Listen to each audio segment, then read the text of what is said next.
गांधारी क्यों अपने पुत्र दुर्योधन को निर्वस्त्र देखना चाहती थी?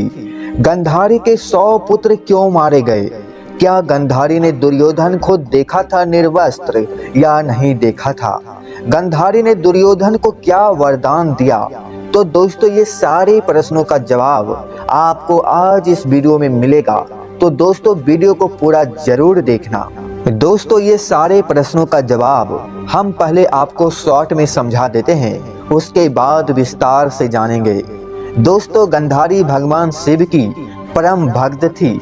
शिव की तपस्या करके गांधारी ने भगवान शिव से यह वरदान पाया था कि वह जिस किसी को भी अपने नेत्रों की पट्टी खोलकर नगण्य अवस्था में देखेगी, उसका शरीर वज्र का हो जाएगा। भीम से युद्ध से पहले ऐसे में गांधारी ने अपनी आंखों की पट्टी खोलकर दुर्योधन के शरीर को वज्र करना चाहा, लेकिन कृष्ण के बहकावे के कारण दुर्योधन ने अपने गुप्तांग को पत्तों से छिपा लिया था, जिसके चलते उसके गुप्तांग और जांघें वज्र का समान नहीं बन पाए।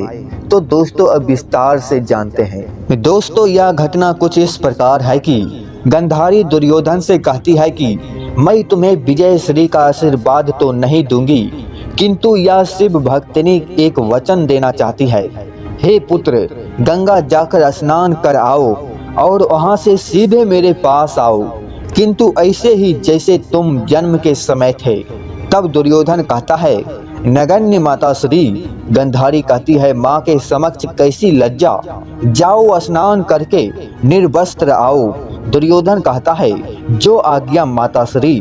दुर्योधन के जाने के बाद श्री कृष्ण गांधारी के कक्ष में जाते हैं। गांधारी कहती है कि आओ देवकी नंदन, ये तो तुम्हें याद ही होगा कि 17 दिन पहले मैं 100 पुत्रों की माँ थी और अब अकेले एक ही पुत्र की माँ हूँ। श्री कृष्ण हाथ जोड़कर कहते हैं कि हाँ माते, इन सबों में एक सब ऐसा भी है जिन्हें आप पहचान कर भी नहीं पहचानते हैं, और वह सब है ज्येष्ठ करोत्य का। तब गांधारी कहती है, क्या युधिष्ठिर का? तब श्री कृष्ण कहते हैं, नहीं माते, राध्य था ज्येष्ठ करोत्य। यह सुनकर गांधारी दंग रह जाती है। श्री कृष्ण कहते हैं, इसलिए ये मत सोचिए माता की आपके पुत्रों की ओर से मेरी बुआ का कोई पुत्र युद्ध नहीं कर रहा था। यह राज बताकर श्री कृष्ण शिविर से बाहर निकलकर जाने लगते हैं।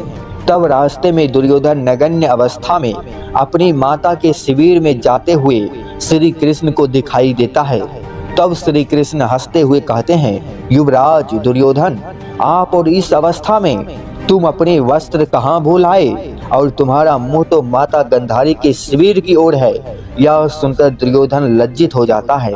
तब श्री कृष्ण कहते हैं, क्या तुम अपनी माता के पास इस दशा में जा रहे हो? तब दुर्योधन कहता है कि माता श्री का यही आदेश था। तब श्री कृष्ण कहते हैं, किंतु वो तुम्हारी माता है, उन्होंने अनेक बार तुम्हें अपनी गोदी में लिया होगा। तुम तो पुत्र हो, लेकिन अब एक जवान पुत्र हो, और कोई जवान बेटा अपनी माता के सामने पूर्ण नग्न नहीं जाता युवराज। भरत वंश की ये तो परंपरा नहीं है। फिर श्री कृष्ण हंसते हुए कहते हैं, किंतु तुमने तो भरत वंश की परंपरा का पालन करना अभी का छोड़ दिया। जाओ जाओ, माता को प्रतीक्षा नहीं करवानी चाहिए, जाओ। यह कहते हुए श्री कृष्ण हंसते हुए वहां से चले जाते हैं। तब दुर्योधन सोच में पड़ जाता है और फिर वह अपने गुप्तांगों पर केले के पत्ते लपेटकर माता गांधारी के समक्ष उपस्थित हो जाता है और कहता है कि मैं स्नान करके आ गया माता श्री। तब गांधारी कहती है, मैं क्षण भर के लिए अपनी आंखों पर बांधी पट्टी खोलने जा रही हूँ। मैंने तुम्हारे भाइयों को तो नहीं देखा, लेकिन मैं तुम्हें आज देखूंगी। तब ऐसा कहकर गांधारी अपनी आंखों की पट्टी खोलकर दुर्योधन को देखती है, तो उसकी आंखों से प्रकाश निकलकर दुर्योधन के शरीर पर गिरता है।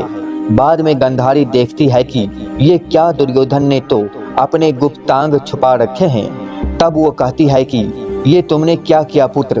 तब दुर्योधन कहता है कि मैं आपके सामने नगण्य कैसे आता माता श्री? तब गांधारी कहती है कि मैंने तो तुम्हें यही आदेश दिया था। दुखी होकर वह पुनः अपनी आंखों की पट्टी बांध लेती है। फिर वह कहती है, तुम्हारे शरीर का वह भाग जिस पर मेरी दृष्टि पड़ी ही नहीं, दुर्लभ रह गया है। शरीर का शेष भाग वज्र का हो गया। यदि तुम बड़ों का आदेश मानने की परंपरा भूले ना होते तो अजय हो गए होते पुत्र। यह सुनकर दुर्योधन कहता है कि तो मैं ये केले के पत्ते हटा देता हूँ माताश्री। तब गांधारी कहती है कि मैं कोई मायावी नहीं हूँ, मैंने उस एक दृष्टि में अपनी भक्ति, अपना अस्तित्व और अपनी ममता की सारी शक्ति मिला दी थी पुत्र। तब दुर्योधन कहता है कि आप चिंता ना करें माताश्री, मैं कल भीम से गदा युद्ध करूंगा और गदा युद्ध के नियम के अनुसार कमर के नीचे प्रहार करना वर्जित है।